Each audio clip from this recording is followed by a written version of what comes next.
पैदा करने की कोशिश की, इसका मुझे दुख है। मैं सभी लोगों को ये अश्योर करना चाहता हूँ कि एमएसपी बढ़ाने का निर्णय भारत सरकार का है, ये बदलने का कोई कारण ही नहीं है। मैंने एक इंटरव्यू में जो कहा था, ये कहा था कि हमारे देश में शुगर सरप्लस है, गेहूं सरप्लस है, राइस सरप्लस है, पर हमारे देश में ऑयल सीड की कमी है। हम 90,000 करोड़ का एडिबल ऑयल इंपोर्ट करते हैं, तो हमने क्रॉप पैटर्न बदलने की आवश्यकता है और इसीलिए हमने ये भी तय किया कि किसानों को फायदा मिलना चाहिए।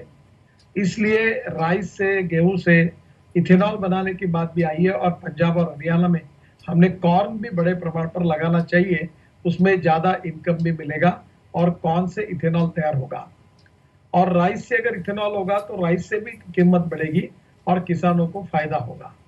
और इसलिए हमने हमारे इंपोर्ट को कम करने के लिए राइस से इथेनॉल, शुगर के बजाय शुगर का इथेनॉल बनाएंगे तो हमारा इंपोर्ट कम होगा।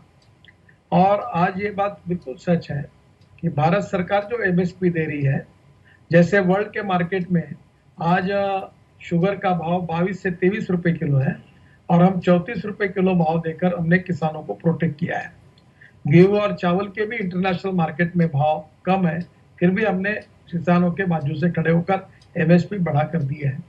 भारत सरकार ने हर बार किसानों के हित में काम किया है और मैं लगातार किसानों के हितों के लिए बात करता हूं। हर बार वो बात कहकर उसके लिए कोशिश करते रहता हूं। एमएसपी के बारे में मैंने न कोई इस प्रकार की बात कही है, न कहने का कोई सवाल उठता है। फिर भी जानबूझकर शरारती तत्वों ने मेरे मुंह में कि एमएसपी कम होगी इस प्रकार की बातें कहकर गलतफहमी पैदा करने की कोशिश की।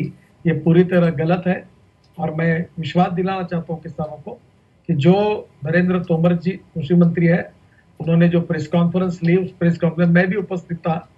प्रकाश जावड़ेकर जी थे और मेरे साथ उन्होंने इसकी घोषणा की, तब मैं वहां बाजू में खड़ा था। उसी दिन एमएसएमई के बारे में मैंने कुछ घोषणाएं की थी।